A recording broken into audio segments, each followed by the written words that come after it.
Okay, next up we have 4.2, our VADIR incident reporting from our district office directors and our Lancaster High School administrators. We'll bring half the audience up anyway. So good evening. Thanks everybody for coming out. We have a couple of presentations with a lot of acronyms this evening. Okay, so hopefully we can make some sense of those acronyms by the time the evening is over. So what we have here is VADIR and DASA to SSEC, and we'll explain that in a moment. With me, joining me, I got to take a step back to see who is joining me here. So we have Mrs. Terry Adamack, assistant principal at the high school, Mr. Cesar Marchioli, principal of the high school, Mr. Jamie Pernick, assistant principal at the high school, Mr. Scott Bendeman, assistant principal at the middle school, and Mr. Greg Hare, assistant principal at William Street. So we all have different parts of the show here, but I'll get us started. So a little bit of setting the context. I guess trying to see where's most comfortable. All right. Violent and Disruptive Incident Report, VADIR. That was part of that first acronym on the title slide.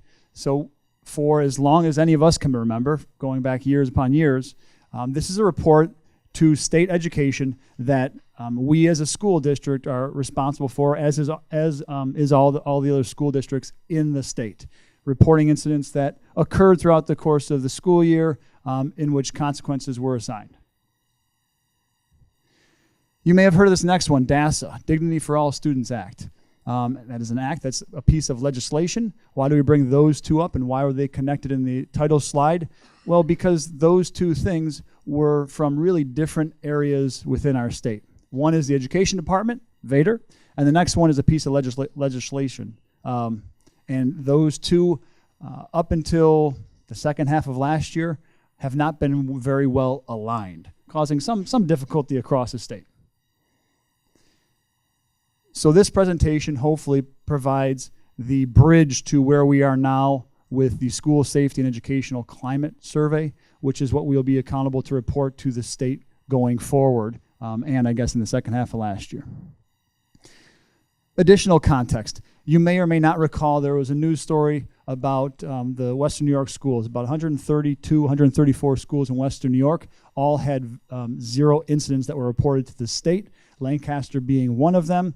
That was some additional context for this presentation that hopefully provides some detail as we go forward. And then last year we were visited and there was an audit that was conducted, and we've certainly showed very favorably on that, but also learned a couple things. So really the purpose of this presentation before I turn it over is twofold.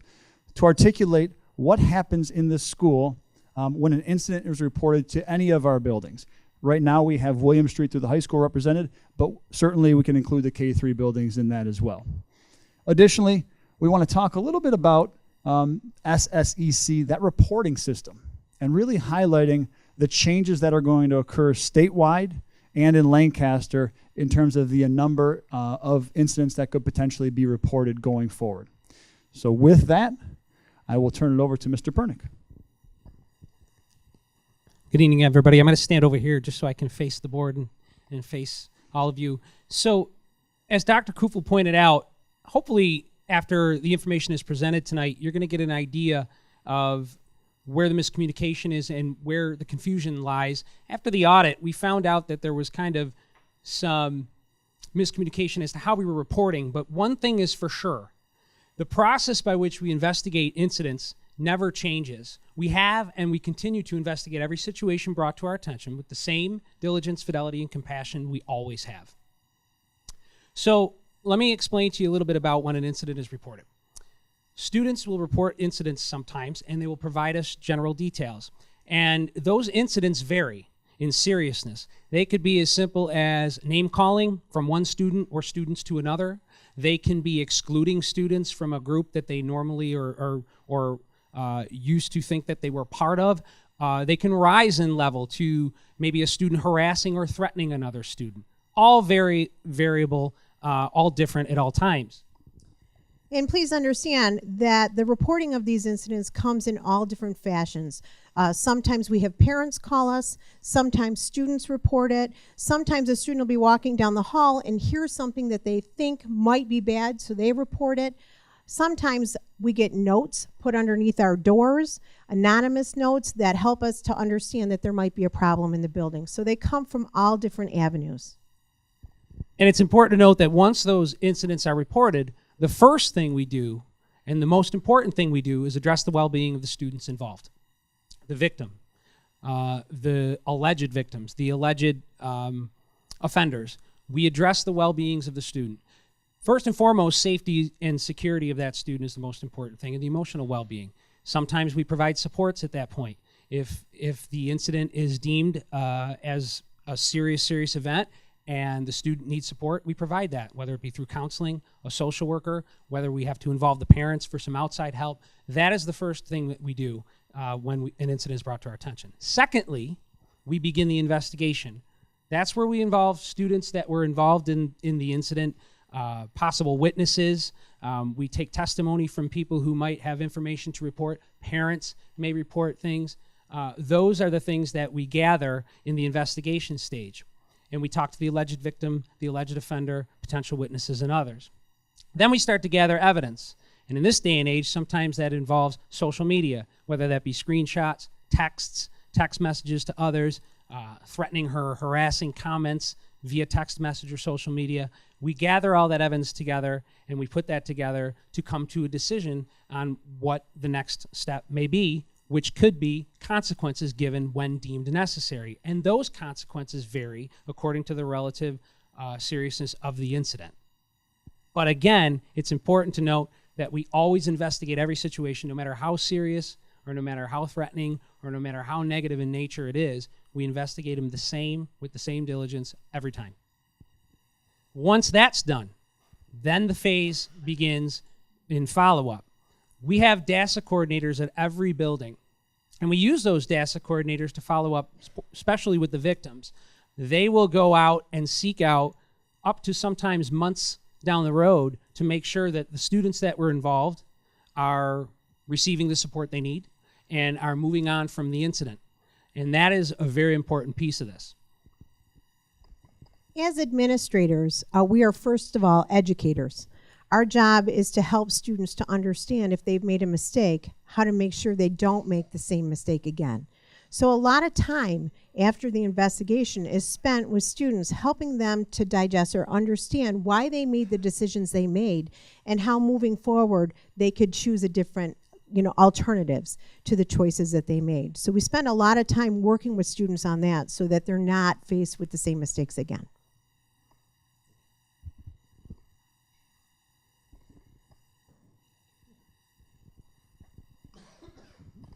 So Mr. Pernick and Mrs. Adamick did a really good job, I think, of highlighting what the process is as far as investigating incidents that come up in our offices. But one thing that we really have to look at as well, in addition to this, is how do we report that to New York State? And what way do we go about doing that? And you're going to see after we're done with this slide, you're really going to see where the difference lies. So let's start off on the first side. Prior to our audit and prior to any other issues that had come up, we were under VADIR and DASA, the old ways of reporting. So the process went as such. Like Mr. Pernick and Mrs. Adamick described, there was an incident was reported, and we went through our investigation to determine certain things. Documentation and investigation was conducted by administration and other people who we were utilizing to help us with that investigation. There was documentation of any consequences that we had instituted in our school management system in eSchool. And then parents were notified as necessary based on the particular incident. The DASA coordinator, like Mr. Pernick and Mrs. Adamick said, every school has a DASA coordinator, and they conducted a follow-up with either the victim or the offender. And then here's where we had to kind of figure out, where are we going to report this? Is this going to be filed under DASA, or is this going to be something we're going to file under VADIR? And those two pieces really didn't kind of connect at all. So fast forward to this year and kind of the middle of last year. The new way, the SSEC way, which we talked about, all these acronyms that we have. Again, the incident is reported. Nothing is different from that. As was highlighted previously, it's the exact same process. Nothing's changed.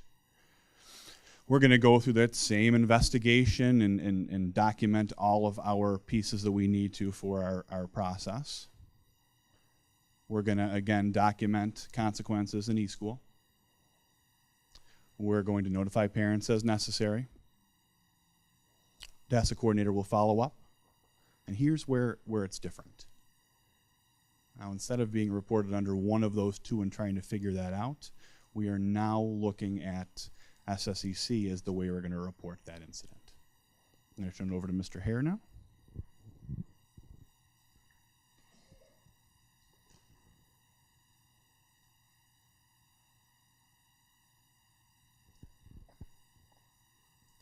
There's a couple of different things here. It's important to recognize the definitions, because the definitions are a little bit different from the old way of reporting compared to the new way. So under the old way, underneath VADIR and DASA, I'm just going to use bullying for an example. The old definition, bullying is defined as a form of unwanted, aggressive behavior that involves a real or perceived power imbalance, and that is repeated or has the potential to be repeated over time. And the key word here is repeated. And that goes along with the teacher interventions that are put in place, the administrative interventions that are put in place. So if you look at this chart here, and we're talking about the old way, the old definition that we used that would direct us on how to report these incidences, you'll see that we had 240 instances of behavior, negative behavior. Not all of those were DASA related. Some of them were. But in the old reporting, it indicated to us that we had to use the category other to report that. And a whole lot of different things fell in the other category. So when you're looking at that, you can assume, safely assume, that of those 240 instances that are listed there, there are some that were DASA related, but not all.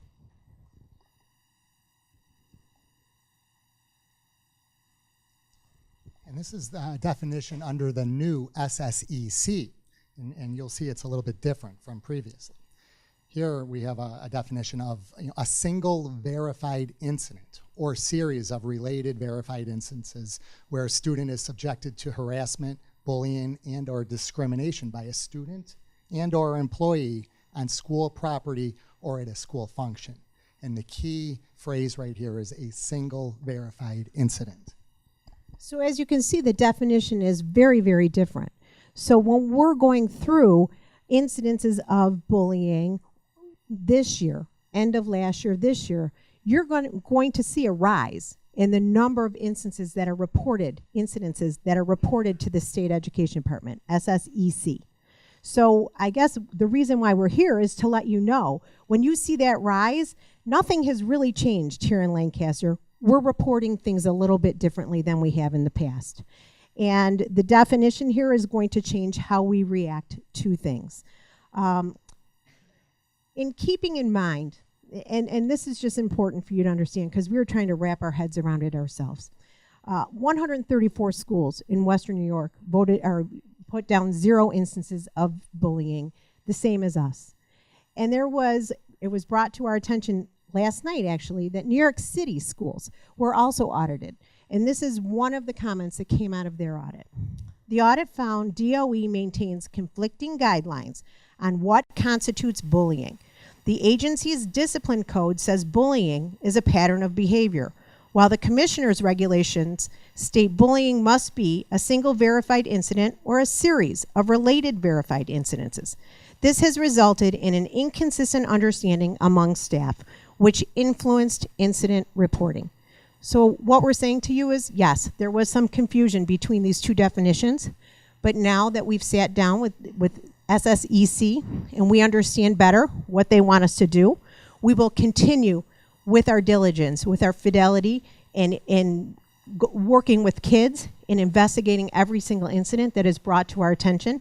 But you will see the numbers look a little bit different when you see our reports.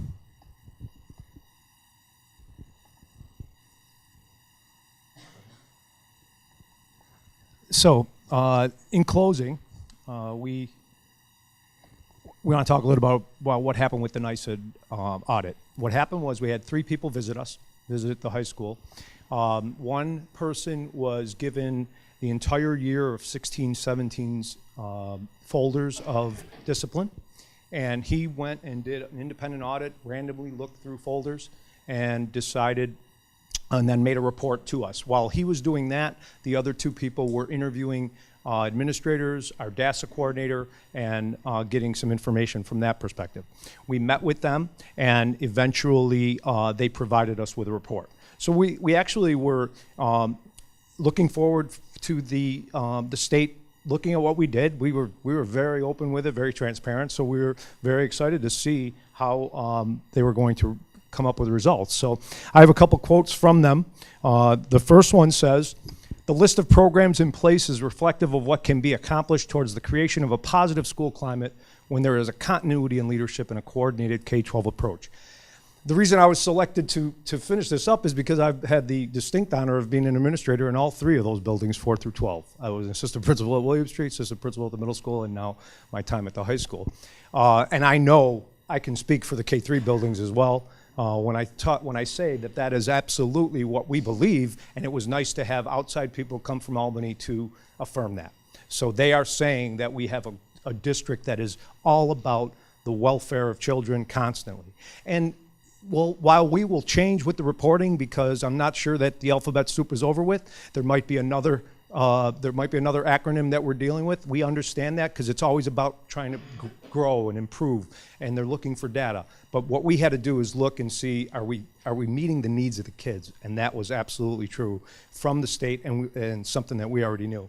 And lastly, it says, "The breadth and depth of the programs in place are truly impressive." I think that's a great way to end, because I think that is something that we can be proud of. I know that we will continue as an administrative team, that's why we're all here, to talk about how we will grow and reflect. But we know that every time an incident comes into any one of these offices, you can rest assured that it's going to be investigated. So thank you.